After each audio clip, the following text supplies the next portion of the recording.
Evening, my little angel. So, another Mid-Autumn festival has passed, returning to the usual routine no longer until Halloween and Christmas.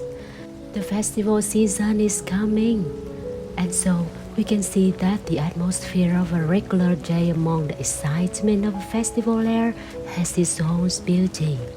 Like Tottochan's days in today's two chapters were also normal days. But in that normality, there was something special. Let us come through together. Very mysterious and talking with your hands. Tottochan found some money for the first time in her life. It happened during the train ride going home from school. She got on the Oimachi train at Chiyugaoka. Before the train reached the next station, Midorigaoka, there was a sharp curve, and the train always leaned over with a great creaking. Tottochan could brace herself with her feet so she couldn't go oops. She always stood by the right-hand door at the rear of the train, facing the way the train was going. She stood there because the platform at her own station was on the right-hand side, and that door was nearest the exit. That day, as the train leaned over, creaking as usual as it went around the curve, Tottochan noticed something that looked like money lying near her feet.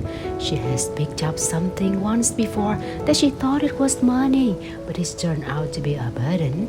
So she thought she had better have a good look this time. When the train straightened out, she put her head right down and looked at it carefully. It was definitely money, a 5-cent coin. She thought somebody nearby must have dropped it, and it had come rolling toward her when the train leaned over. But nobody was standing anywhere near Tottochan. What should she do? She wondered. Just then, she remembered somebody saying that when you find money, you should hand it to a policeman. But there wasn't a policeman on the train, was there? Just then, the conductor's compartment opened, and the conductor entered the car where Tottochan was. Tottochan herself didn't know what made her do it, but she put her right foot over the 5-cent coin. The conductor knew her and smiled, but Tottochan couldn't smile back wholeheartedly because she felt guilty about what was under her right foot. All she could manage was a weak grin.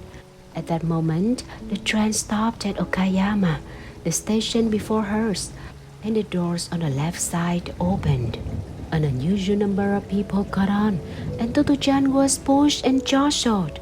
Tottochan has no intention of moving her right foot and desperately stood her ground. While doing so, she thought about her plan. She would take the money and hand it to the policeman while she got off the train. Then another thought occurred to her.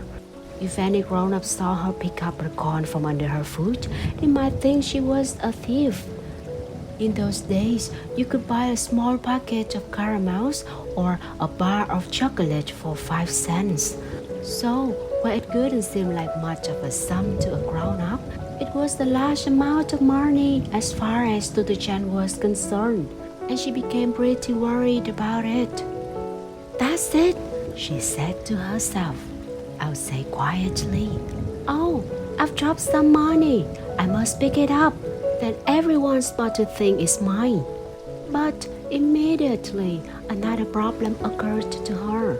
What if I say that and everyone looks at me and someone said, "No, that's mine"? What will I do?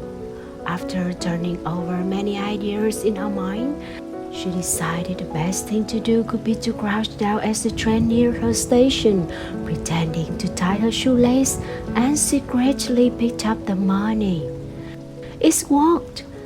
When she stepped onto the platform, damp with perspiration and clutching the 5-cent coin, she felt exhausted. The police station was a long way off, and if she went and handed in the money, she could get home late, and mother would be worried. She thought hard as she climbed down the stairs, and this is what she decided to do. "I'll put it in a secret place, and then tomorrow I'll take it to school and ask everyone's advice. I ought to show it to them anyway, because nobody else had ever found any money." She wondered where to hide the money. Mother might ask about it if she took it home, so it could have to be hidden somewhere else. She climbed into the thicket near the station. Nobody could see her there, and no one was likely to rise in, so it seemed pretty safe. She dug a tiny hole with a stick, chopped a precious 5-cent coin into it, and covered it with earth. She found an oddly shaped stone and put it on top as a marker. Then she ran home at tremendous speed. Most nights, Totto-chan would stay up talking about school until mother announced, "Time to go to bed." But that night, she didn't speak much and went to bed early. The following morning, she awoke with a feeling there was something terribly important she had to do. Suddenly remembering her secret treasure, she was thrilled. Leaving home earlier than usual, she raced Rocky to the thicket and scrambled in. "It's here, it's here!" The stone marker was just as she left it. "I'll show you something lovely," she said to Rocky, removing the stone and digging carefully. But strangely enough, the 5-cent coin has disappeared. She had never been so surprised. Did someone see her hide it? She wondered. Or had the stone moved? She took on around, but the 5-cent coin was nowhere to be found. She was very disappointed not to be able to show it to her friends at Tomoe. But more than that, she couldn't get over the mysteriousness of it. Thereafter, every time she passed by, she would climb into the thicket and dig, but never again did she see that 5-cent coin. Perhaps someone took it, she could think. Or did I dream it? Or maybe God saw me hide it? But no matter how much she thought about it, it was bizarre indeed, a very mysterious happening that she could never forget. One afternoon, near the ticket gate at Chiyugaoka station, 2 boys and 1 girl slightly older than Totto-chan were standing together, looking as if they were playing rock, paper, scissors. But she noticed they were making many more signs with their fingers than usual. What fun it looked! She went closer so she could get a better view. They seemed to be holding a conversation without making a sound. One could make a lot of signs with his hands.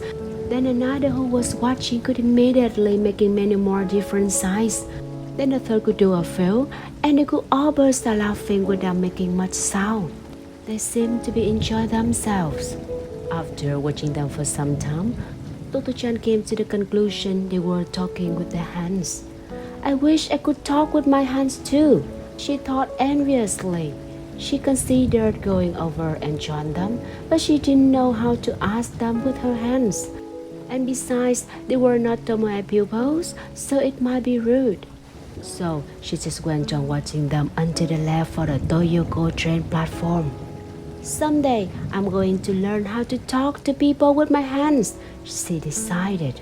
But Totto-chan didn't know yet about the deaf people, or that the children went to the municipal deaf and dumb school in Oimachi, the last train stop she took to school daily. Totto-chan just thought there was something rather beautiful about the way those children watched each other's fingers with shining eyes, and she wanted to make friends with them someday. Friendship is marvelous, if not one of the most miraculous things in life. Friendship can bloom at any time, between anyone. The desire to befriend someone will never be limited by age, gender, wealth, skin color, or language, as in today's episode of Totto-chan. Have you ever felt like you wanted to be friends with someone so much that you thought nothing could stop you from making that wish come true? If so, how do you feel about that? Tell your parents, your protector. And if you want, tell me too. Today's story time is over. I wish my little love a good night's sleep. I kiss you long on your forehead. See you again next time.